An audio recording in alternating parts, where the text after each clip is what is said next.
Ya estoy acompañada aquí en el set con el economista Yair Alvarado. Vamos a hablar del malestar por el elevado precio del combustible que sigue todavía en aumento. ¿Cómo está, doctor? Buenos días, bienvenido. Muy buenos días, agradecido por la invitación. Gracias por seguir acompañándonos. Bueno, y estos precios del combustible siguen en aumento, por supuesto, y ahora aquí los principales afectados, así, principal de antemano son los transportistas, ¿no? Que finalmente se vienen aquejando e indican que ya sus ganancias han bajado en entre un 20 y 30%.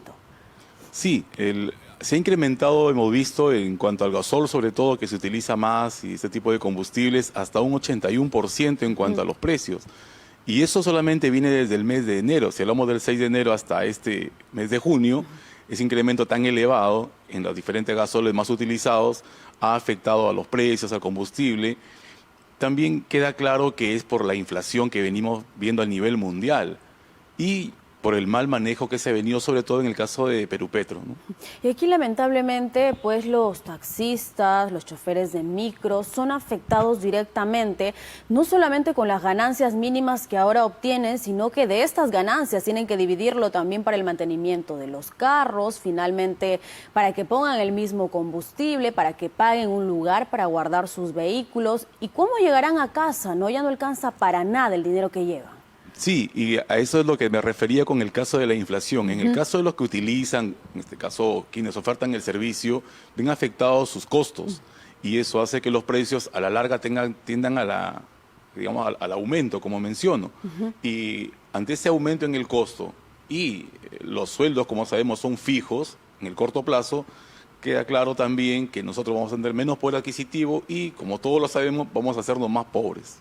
El problema principal sería también de este aumento entre Rusia y Ucrania, ¿no? Esta guerra que está habiendo. Pero aquí en el Perú, ¿qué están haciendo las autoridades para que finalmente esto no siga empeorando como lo estamos viendo y se revierta o mejore al menos un poco? Sí, acá es claro algunas cosas muy puntuales, ¿no? Los factores externos ya todos lo sabemos que tiene que ver con el caso de la pandemia en un inicio, recrudeció con la guerra entre Rusia y Ucrania como factor externo. Las políticas de la inflación han generado pues aumento de tasas de interés que incrementen en este caso la emisión monetaria y la inflación es total. O sea, por factor externo tenemos claro que el combustible va a seguir aumentando por el factor externo.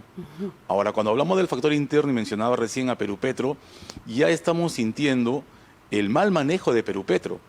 Entonces, tenemos este año ya 2 contratos de exploración que están suspendidos por los problemas sociales que tenemos. Y no digo que solo sea de este gobierno, sino de gobiernos anteriores también se han visto contratos desatendidos. Tenemos 32 contratos, hay 6 que no están vigentes en cuanto a contratos. También tenemos en la parte de exploración 9% ha bajado en gente que quiere explorar, gente que quiere invertir. La inversión privada ha caído en 42 millones si comparamos el primer trimestre de 2021 con el primer trimestre del 2022. Entonces, no quieren invertir. Los pozos, no olviden que se van a explorar. En este caso, no todos tienen petróleo para que sean explotables. Entonces, tenemos una gran caída en inversión. Eso es algo propio de un manejo interno, que no tiene nada que ver con la guerra de Rusia, ni con el COVID, ni nada. ¿Qué debería hacer, doctor, el gobierno, el presidente, los ministros, las autoridades, ¿no? En general, para que finalmente esto no nos siga afectando? Porque vemos realmente que es muy tardía su reacción, ¿no? Y hasta el momento no están haciendo nada en concreto. Sí, es tardía, creo, y mencionábamos anteriormente, en una entrevista que tuve acá anteriormente con ustedes, mencionaba el hecho de que hayan quitado el combustible, el IGB, algunos impuestos. Nos damos cuenta que al aumentar los precios queda desapercibido y continúan aumentando los precios.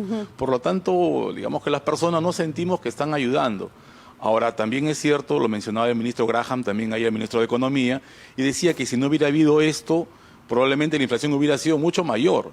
Pero seamos claros, es dinero de todos nosotros lo que está pagando o subvencionando este tipo de precios.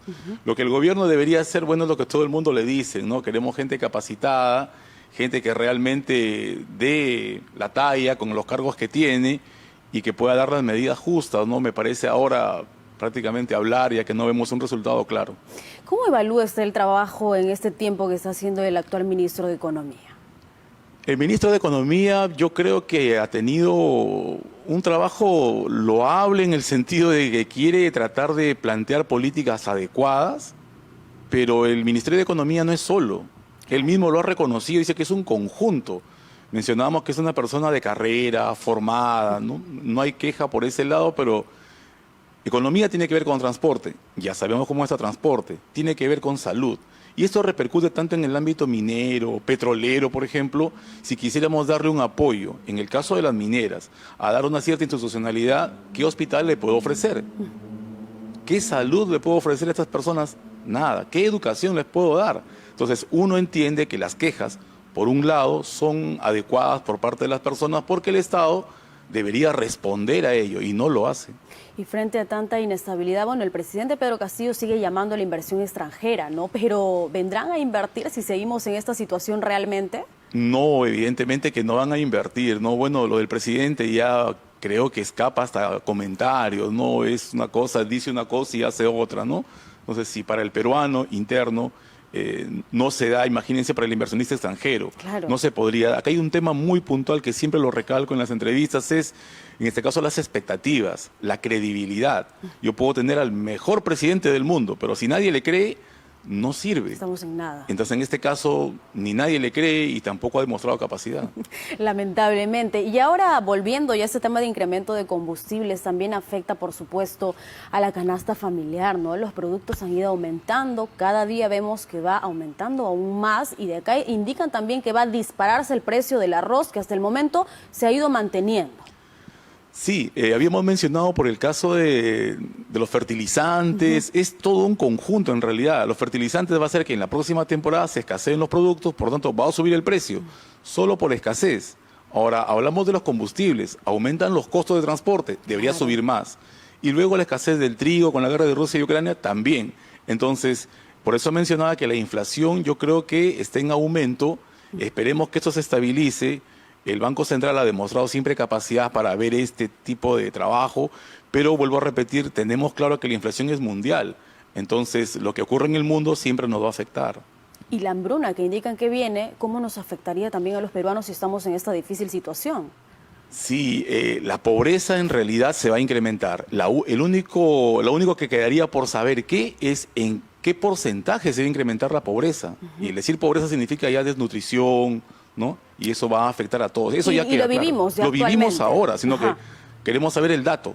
Claro. Lamentablemente a eso iba que el gobierno no es consciente del gran daño que está haciendo al no colocar gente capacitada, ¿no? Y el presidente indica que solamente se van a morir de hambre aquellos haraganes que no trabajan, ¿no? Sí, en esa oportunidad mencioné que era pues lamentable ese tipo de comentario, porque si eso fuera, en todo caso no querríamos a un presidente. La política macroeconómica es muy importante y de él depende que la URIA llegue temprano, que decía que ya estaba por llegar y que no ha llegado. Totalmente. ¿Cómo deberían actuar ya las madres de familia, las amas de casa, las personas encargadas de la economía en el hogar? Porque finalmente no estamos viendo un apoyo por parte del Estado, ¿no? Pero ellas, ¿cómo podrían acomodarse en casa? Tal vez algún consejo. Bueno, cuando me preguntan eso siempre les digo que es bastante complicado por el hecho de que no se puede necesariamente brindar un consejo adecuado porque, el dinero que tenemos y ganamos normalmente fijo, siempre sigue siendo el mismo y los precios van subiendo. Entonces la inflación nos hace más pobres, eso ya queda claro, pero nos va a hacer más pobres conforme siga aumentando esto. ¿Qué nos queda? Prevenir, tratar de comprar, había mencionado quizá comprar algo en cantidad al inicio del mes para que no nos afecte, ver alternativas de negocio que nos pueden ayudar también a tener un ingreso extra, pero en realidad es prevenir, no endeudarse en largo plazo, tratar de evitar cualquier tipo de gasto innecesario, ¿no? Ahorita, por ejemplo, que han estado ya solicitando las AFPs, ¿no? Retirando las CTS, también guardar, porque no sabemos qué va a pasar en las próximas semanas, en los próximos meses. Así es, a eso me refería con prevenir y evitar gastos innecesarios por el hecho de que si es absolutamente muy importante ese gasto, realizarlo. Caso contrario, prevenir, guardar, porque se vienen siempre tiempos bastante inciertos sobre todo. Doctor, ¿cuánto tiempo tendría que pasar para que finalmente el país como que se establezca, ¿no? Y no siga empeorando en cuanto a economía? ¿Usted ve muy lejano esto con las acciones que viene tomando o las no acciones, inacciones que viene tomando actualmente el gobierno? Creo que va a demorar un poco más a arreglarnos y restablecernos. Yo creo que mientras no veamos ese cambio, no veo un horizonte claro. O sea, si esto continúa 5 años así como mencionamos, o sea, no veo un horizonte de retorno. Si hubiera un cambio, digamos, de actitud ahora, cosa que no se ve, yo pensaría que dentro de un año más, luego de ese cambio, habría algo, me refiero al monto de las inversiones. O sea, quizá el cambio sería bueno, pero que regresen las inversiones sería algo muy positivo para todos. Pero creo que esto va a tomar hasta que no veamos ese cambio. Esperemos ver cambio cuanto antes, y si no también cambio ya de toda la bancada, de todo el presidente, para finalmente que el Perú esté mejor, ¿no? Porque si no, no sé cómo vamos a terminar.